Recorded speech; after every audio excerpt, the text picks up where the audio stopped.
Hey everyone, welcome back to my another mini blog. তোমরা সবাই কেমন আছো? আশাই রাখছি যে ভালো আছো। জানি মন খারাপ, যেহেতু পুজো শেষ, আজ হচ্ছে একাদশী। আর আমরা একাদশী দিনে গেছিলাম একটু বেরো করতে, কারণ সবটা দেখা সম্ভব না, একটু আধটু করে যেটুকু সম্ভব হচ্ছে। তো আমাদের দেখার ইচ্ছে খুব হলো যে কিউট দুর্গা আসানসোলে যেটা হয়েছে রবীন্দ্রনগরে, তো সেখানে যাব। তার জন্য রেডি হয়ে গেছি আমরা সকলে, তাই বেরিয়ে পড়েছি। চলো আমার সাথে, দেখতে থাকো। আশা করছি অনেকে দেখা হয়ে গেছে, ছবিতেও দেখে নিয়েছো কিংবা ওখানে গিয়েছো, এটা আমার তো দেখা হয়নি, তাই চললাম। তো চলো আমার সাথে।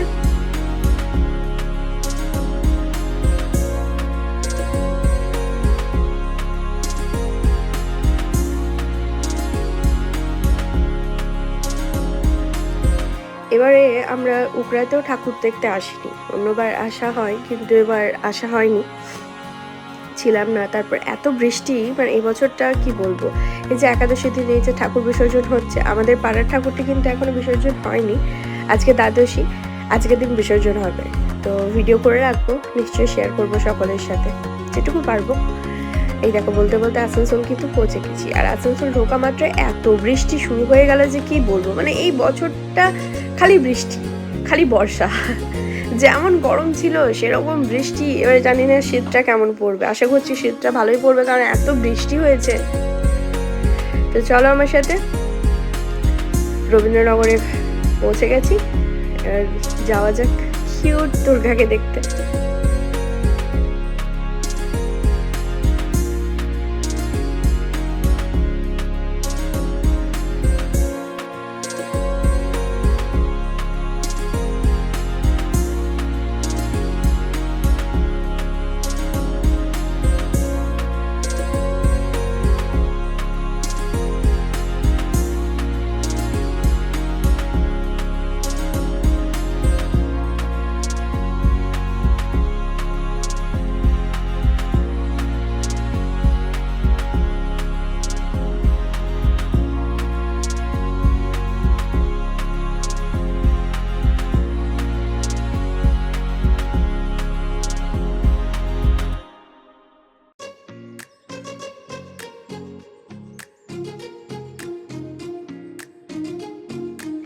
এই যে আমরা পৌঁছে গেছি।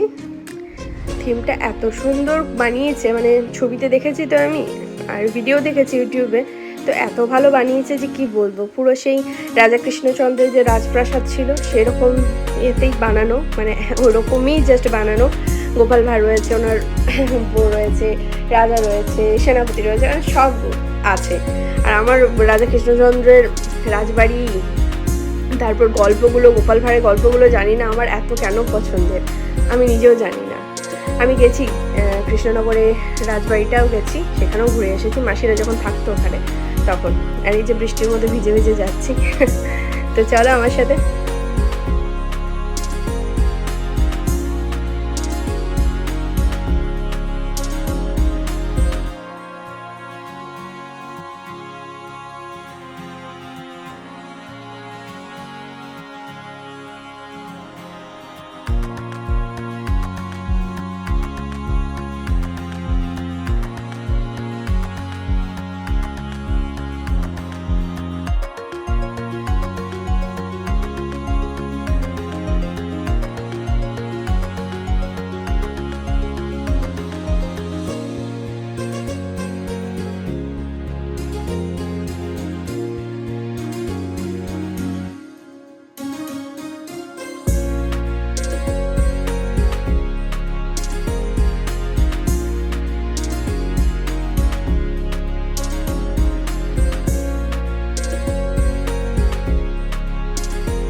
ঠাকুরটা অসম্ভব সুন্দর ছিল, মানে এতটা কিউট বানিয়েছে কি বলবো। আর ডেকোরেশনটা তো মারাত্মক লেভেলের সুন্দর, খুব খুব খুবই ভালো, আমার তো খুব ভালো লেগেছে।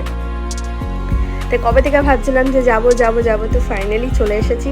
আমার ভিডিও করা কমপ্লিট হয়ে গেছে, আমিও খুশি খুব, কারণ এখানে আসবো করছিলাম কবে যাব কারণ শানু না নিয়ে গেলে যেতে পারবো না, একা তো এত দূর আসবো না।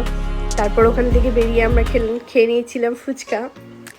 তারপর এবার যাব পেট পুজো করতে, কেননা লেট হয়ে গেছে। আমরা অলরেডি বাড়ি থেকে বেরিয়েছি 8টা সাড়ে 8টা নাগাদ। তারপর এখানে আমি একটু ঝালমুড়ি কিনলাম শানুর জন্য, কিন্তু ঝালমুড়িটা খুব একটা খেতে ভালো ছিল না। শানু বলছেন আমার পছন্দ হয়নি, বর্ধমানের মতো ঝালমুড়ি বানাতে পারিনি।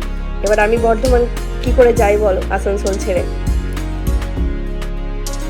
এখানে হিয়া আর লাড্ডু আইসক্রিম নিয়েছিল, তাই ওরা ওটাই খাচ্ছিল। তারপর আমরা একটা রেস্টুরেন্টে এসেছিলাম, এটা হচ্ছে শতাব্দী পার্কের ঠিক উল্টো সাইডে। এখানে আসি যখন আসানসোল আসি তখনই এখানটায় দই বড়া, ডোসা, তারপর পাও ভাজি একটু ভালো কোয়ালিটির পাওয়া যায়, কিন্তু এখন পুজোর টাইম তো খুব একটা ভালো কোয়ালিটি ছিল না, মোটামুটি ছিল। ওরাও আমার জন্য একটু কম্প্রোমাইজ করলো, কারণ আমি যেহেতু চিকেন মাটন ওগুলো কিচ্ছুই খাই না, তো ওরা অন্য কোনো রেস্টুরেন্ট যেতে পারলো না, ওই জন্য আমার সাথে ডোসা দই বড়াতেই চলে এসেছে।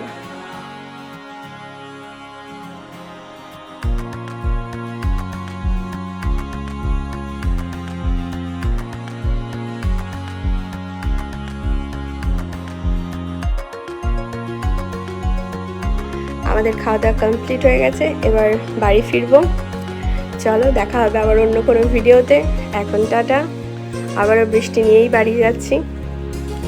দেখা হবে অন্য কোনো মিনি ব্লগে। সো টাটা, সবাই ভালো থেকো, সুস্থ থেকো।